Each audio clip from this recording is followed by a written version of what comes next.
अस्सलामुअलैकुम वरहमतुल्लाहि वबरकातुहू। हज़रात मोहतरम, आज हम इंशाअल्लाह अज़्ज़ा वजल अपनी इस मुख्तसर सी वीडियो में हज़रत इब्राहीम अलैहिस्सलाम के बारे में जानेंगे। हज़रात मोहतरम, हज़रत इब्राहीम अलैहिस्सलाम उलुल अज़्म रसूलों में से हैं और इनका मकाम व मर्तबा इतना है कि बड़े बड़े रसूल और नबी भी इनके मकाम व मर्तबा तक नहीं पहुँच सकते, क्योंकि अल्लाह रब्बुल इज़्ज़त ने इनको वो मकाम दिया है कि हमारे आका व मौला हुज़ूर रसूल अकरम सल्लल्लाहु अलैहि वसल्लम के बाद अगर सबसे बड़ा मकाम व मर्तबा किसी नबी या रसूल का है तो वो हज़रत इब्राहीम अलैहिस्सलाम है। हज़रात मोहतरम, हज़रत इब्राहीम अलैहिस्सलाम को अल्लाह ने बहुत सारी नेमतें और बरकतें और उनको बहुत सारी फजीलतें अता फरमाई हैं। आज हम इंशाअल्लाह अज़्ज़ा वजल इन्हीं के बारे में जानेंगे। इससे पहले भी हमने कई सारे एपिसोड्स बनाए अपने प्रोग्राम आदम से मोहम्मद तक में, जिसमें आप जाएं और ये तमाम के तमाम एपिसोड्स देखें, जिसमें हज़रत इब्राहीम अलैहिस्सलाम के बारे में ऐसी ऐसी बातें आप जानेंगे जो शायद इससे पहले आप ना सुने हों। हज़रात मोहतरम, इन्हीं सब बातों के बारे में आज हम जानेंगे। वीडियो पसंद आए तो वीडियो को लाइक करें, शेयर करें और अगर हमारे मोहम्मदी चैनल पर नए आए हों तो इसे ज़रूर सब्सक्राइब करके बेल आइकन को भी ज़रूर दबाएँ ताकि इस तरह की तमाम इन्फॉर्मेटिव वीडियोज़ आप तक ज़रूर पहुँचे। हज़रात मोहतरम, जैसे कि आप लोगों को मालूम है कि मैं इसी तरह दावत व तबलीग और दीन का काम बाज़ाब्ता कर रहा हूँ। इसी मकसद के पेश नज़र मैंने एक मदरसा और एक जामा मस्जिद की बाज़ाब्ता बुनियाद डाली है। आप में से जो कोई भी अल्लाह के रास्ते में हमारे मदरसे या मस्जिद में ताउन करना चाहे और हमें डोनेट करना चाहे तो गूगल पे के ज़रिए, पेटीएम के ज़रिए, बैंक अकाउंट के ज़रिए या वेस्टर्न यूनियन के थ्रू किसी के भी ज़रिए ज़कात, सदका, फितरा, अतिया, हदिया या किसी भी तरह का डोनेशन आप हमारे मदरसे या मस्जिद में ताउन कर सकते हैं। हज़रात मोहतरम, इनके नंबर और लिंक जो है वो इस वीडियो के डिस्क्रिप्शन में है। आप जाएं और जो भी अल्लाह के रास्ते में ताउन करना चाहें आप ताउन कर सकते हैं। हज़रात मोहतरम, अल्लाह रब्बुल इज़्ज़त ने सूरह बकरा में हज़रत इब्राहीम अलैहिस्सलाम को अल्लाह ने जो मुर्दे को ज़िंदा होते हुए दिखाया था उसके मुताल्लिक़ अल्लाह रब्बुल इज़्ज़त ने ज़िक्र फरमाया और तमाम बातें उसमें फरमाई कि कैसे हज़रत इब्राहीम को अल्लाह ने दिखाया मुर्दे को ज़िंदा होते हुए। अल्लाह ने फरमाया, अच्छा 4 परिंदे लेकर अपने साथ मानूस कर लो, यानी उनको पालो और फिर उनका एक एक टुकड़ा मानूस कर लो, फिर उसके बाद उनको टुकड़े टुकड़े करो, फिर एक एक टुकड़ा हर पहाड़ पर रख दो, फिर उन्हें बुलाओ, वो तुम्हारे पास चलते आएंगे पाँव से दौड़ते, और जान लो कि अल्लाह गालिब और हिकमत वाला है। हज़रात मोहतरम, आखिर तमाम जानवरों से परिंदों का इंतखाब क्यों? तमाम जानवर थे, अल्लाह ताला शेर, चीता, बैल या भैंस वगैरह, हिरन वगैरह या कोई भी चीज़ अल्लाह रब्बुल इज़्ज़त उनमें से चूज़ करने को कह देता। आखिर ये 4 परिंदे ही के बारे में क्यों अल्लाह रब्बुल इज़्ज़त ने फरमाया? हज़रत इब्राहीम अलैहिस्सलाम को 4 परिंदे मानूस करने का हुक्म दिया और हैवानों का हुक्म नहीं दिया। इसकी आखिर वजह क्या है? वो 4 परिंदे कौन कौन से थे?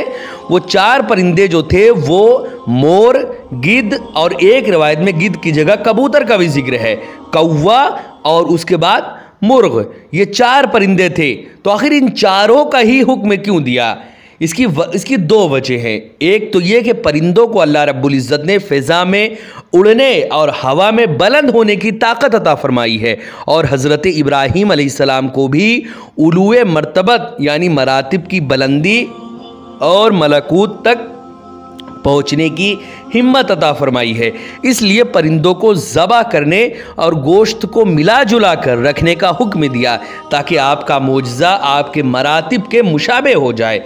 हज़रत मोहतरम, दूसरी जो वजह है वो ये कि हज़रत इब्राहीम अलैहिस्सलाम ने जब परिंदों को ज़बह कर दिया और उनके टुकड़े टुकड़े कर दिए और मिला जुला कर पहाड़ों की चोटियों पर रख दिया, फिर उनको बुलाया तो तमाम के तमाम टुकड़े मिले जुले गोश्त से जुदा होकर अपने अपने टुकड़े से मिल गए। क़यामत के दिन भी इसी तरह तमाम बिखरे हुए ज़र्रात जमा हो जाएंगे और उनसे बदन मौरिज़े वजूद में आएंगे, उनकी रूहें उनसे मिल जाएंगी। अल्लाह रब्बुल इज़्ज़त ने कुरान मुक़द्दस में सूरे कमर में इसका कुछ यूँ जिक्र फरमाया कि नीची आँखें किए हुए कब्रों से निकलेंगे, गोया वो टिड्डी हैं फैली हुई, यानी इतना ज़्यादा लोग चारों तरफ से अपने कब्रों से निकलेंगे कि गोया वो टिड्डी हैं। इसी तरह यहाँ पर एक बात और समझ में आती है कि आखिर ये 4 का ही हुक्म देने की वजह क्या है? 4 का ही क्यों हुक्म दिया? ये भी एक सवाल उठता है। तो उसकी वजह जो है वो ये है कि इब्राहीम अलैहिस्सलाम ने सिर्फ मुर्दे को ज़िंदा होते हुए देखने की दरख्वास्त की, लेकिन मालिकुल मौल यानी अल्लाह रब्बुल इज़्ज़त ने उनकी ये ख्वाहिश पूरी की, ताकि अल्लाह रब्बुल इज़्ज़त उनको जो है वो ऐनुल यकीन, उनको यानी हज़रत इब्राहीम अलैहिस्सलाम को मुशाहिदा के ज़रिए वो यकीन हासिल हो जो वो चाहते हैं। हज़रत इब्राहीम अलैहिस्सलाम ने सिर्फ मुर्दे को ज़िंदा होते हुए देखने की दरख्वास्त की, लेकिन मालिकुल मुल्क ने कहा, ऐ मेरे खलील, तुमने तो अपनी उबूदियत के पेश नज़र एक मुर्दे को ज़िंदा होते देखना चाहा, लेकिन मैं अपनी रबूबियत के पेश नज़र तुम्हें 4 मुर्दे को ज़िंदा करके दिखाता हूँ। तुमने तो सिर्फ एक का सवाल किया था, मैं तुमको 4 का दिखाता हूँ। तुमने तो सिर्फ ज़िंदा करने को कहा था, मैं तुमको उसके टुकड़े टुकड़े करके आपस में मिलाकर इतना दूर रखने के बाद उनको ज़िंदा कराता हूँ। देखो तुम कैसे अल्लाह रब्बुल इज़्ज़त की कुदरत, अल्लाह कैसे हर चीज़ पर कादिर है। दूसरी वजह यह थी कि हैवानात वगैरह अनासिर अरबा यानी आग, मिट्टी, पानी से मुरक्कब है, इसलिए 4 को ज़बह करने का हुक्म दिया कि मैं जिस तरह इन 4 को ज़िंदा कर रहा हूँ, ऐसे ही तमाम अनासिर अरबा के मुरक्कबात को ज़िंदा करूँगा, यानी पानी, हवा, आग, मिट्टी, इन्हीं 4 से अल्लाह रब्बुल इज़्ज़त ने इंसानों को भी बनाया। इसी तरह अल्लाह रब्बुल इज़्ज़त इनको भी ज़िंदा करेगा, इंसानों को भी। हज़रात मोहतरम, सब परिंदों में से 4 को ही क्यों आखिर ख़ास किया गया? तो उसकी वजह यह है कि तमाम परिंदों में से मोर, गिद्ध, मुर्ग और कौवे को मुंतखब करने की वजह यह है कि इंसान को ज़ीनत, मर्तबा, बुलंद मरातिब से मोहब्बत है और यह औसाफ मोर में भी पाए जाते हैं। अल्लाह रब्बुल इज़्ज़त ने फरमाया, ज़ुय्यिना लिन्नासि हुब्बुश शहवात, सूरह आले इमरान में इसका जिक्र किया, जिसका मतलब है ख्वाहिशात की मोहब्बत को लोगों के लिए मुज़य्यन कर दिया गया है। इंसान जिस तरह ज़्यादा खाने से शगफ रखता है, इसी तरह गिद्ध को भी खाने से ही ज़्यादा काम होता है। इसी तरह इंसान को फ़र्ज की ख्वाहिशात पूरी करने से जिस तरह काम होता है, इसी तरह मुर्ग में भी ये वस्फ़ पाया जाता है। इंसान माल तलब करने और जमा करने का ज़्यादा हरीस होता है, इसी तरह कौवा भी माल की तलब और जमा करने का हरीस होता है, क्योंकि सिवाय कौवे के रात को उड़ने वाला कोई परिंदा नहीं है और सख्त सर्दी में दिन को सिर्फ कौवा ही निकलता है। हज़रात मोहतरम, इन 4 को मुंतखब करने में इस हिकमत की जानिब भी इशारा है कि इंसान जब तक ख्वाहिशात नफसानिया और ख्वाहिशात फ़र्ज यानी जो उसकी नफसानी ख्वाहिशात है और फ़र्ज की जो ख्वाहिशात है और माल की हिर्स और ज़ेबो ज़ीनत को ख़त्म नहीं करेगा, उस वक्त तक उसके दिल पर रूहानियत का असर नहीं होगा और ना ही उसे अल्लाह रब्बुल इज़्ज़त के जलाल के नूर से उसको राहत हासिल होगी।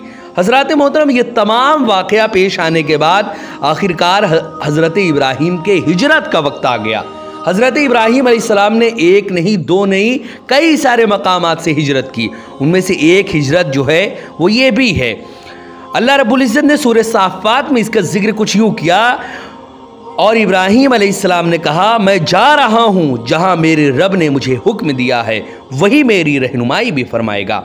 अल्लाह रब्बुल इज़्ज़त के इरशाद में इला रब्बी का मतलब बयान करते हुए अल्लामा आलूसी रहमतुल्लाह अलैह फरमाते हैं कि यानी जहाँ मेरे रब ने हुक्म दिया है मैं वहीं जा रहा हूँ कि मैं वहाँ अपनी इबादत को बेहतर तरीके से अदा कर सकूँगा, क्योंकि जो कौम मेरी निशानियाँ देख कर भी ईमान नहीं लाई, वहाँ ठहरना अब बेमकसद है।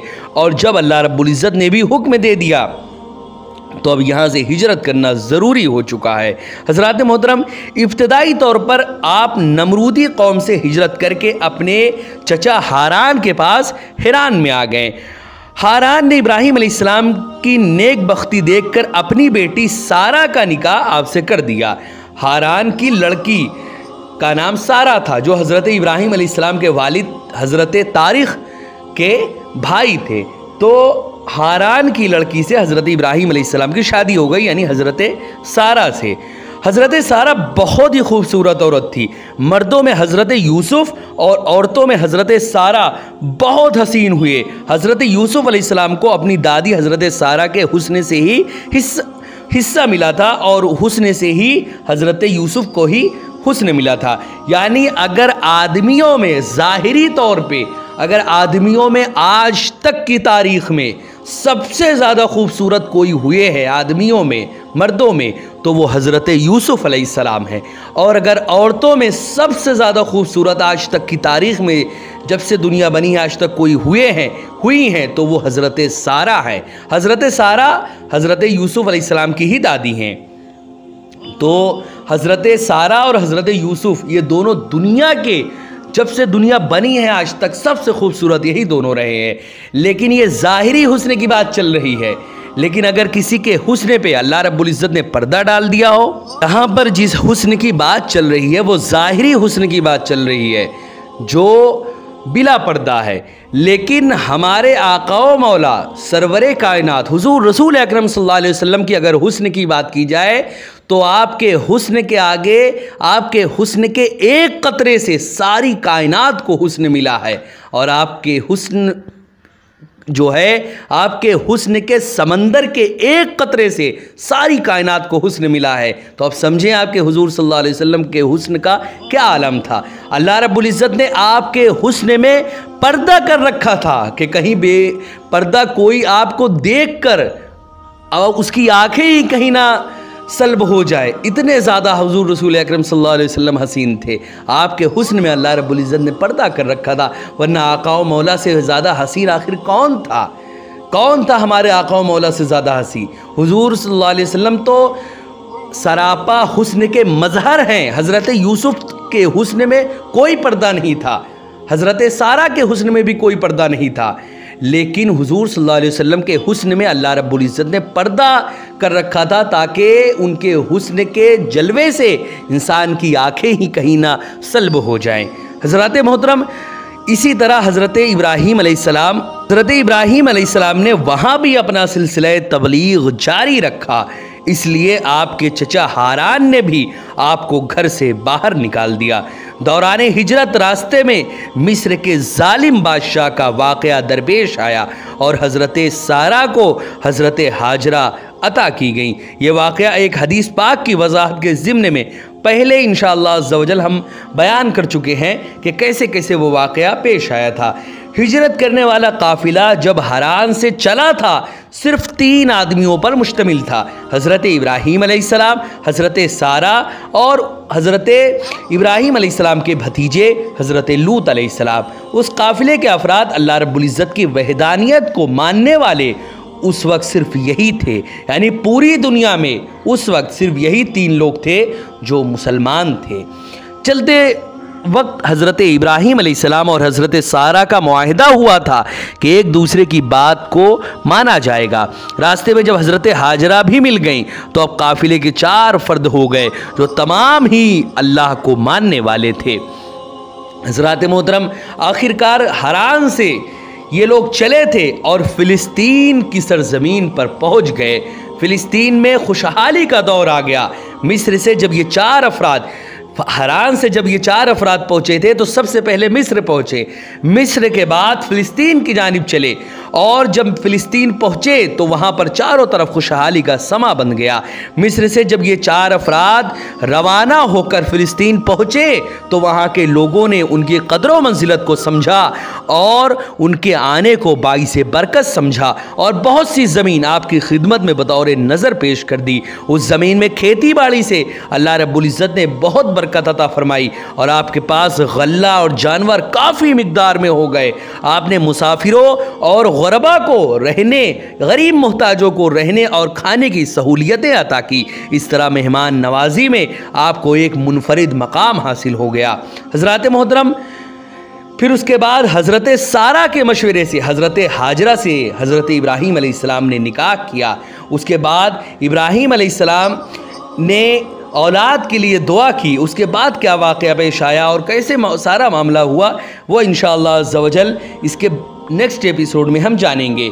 हज़रत मोहतरम, हज़रत इब्राहीम अलैहिस्सलाम सबसे पहले तो बाबुल से जब वो चले थे तो बाबुल से चलने के बाद अपने चचा के यहाँ हरान पहुँचे और हरान के बाद वहाँ से आप जब निकले तो हरान में पहुँचने के बाद भी जब आपके चचा ने देखा कि यहाँ पर ये एक नए मज़हब को चारों तरफ फैला रहा है, तो आपके चचा ने भी आपको वहाँ से निकाल दिया। चुनांचे आप वहाँ से निकले और मिस्र गए, और मिस्र में वो जालिम बादशाह वाला सारा वाक़या पेश आया। उसके बाद वहाँ से निकल कर आप फ़िलिस्तीन में पहुँच गए, और फ़िलिस्तीन में चारों तरफ आपके जितने भी आपके अखलाक़े हसना से लोग इतने ज़्यादा मुतासिर हुए कि आपके नबूवत के लोग गुन गाने लगे। कई सारे अफराद आपके हाथों पर इस्लाम कबूल करने लगे। और फिर इंशाअल्लाह अज़्ज़ व जल वो सारा वाक़या पेश आया कि कैसे आपने हज़रत हाजरा से निकाह किया, और औलाद वाला जो वाक़या पेश आया, वो तमाम बातें इंशाअल्लाह हम नेक्स्ट एपिसोड में जानेंगे। वीडियो पसंद आए तो वीडियो को लाइक करें, शेयर करें, और अगर हमारे मोहम्मदी चैनल पर नए आए हों तो ज़रूर इसे सब्सक्राइब करके बेल आइकन को भी ज़रूर दबाएँ। अस्सलामु अलैकुम वरहमतुल्लाहि वबरकातुहू।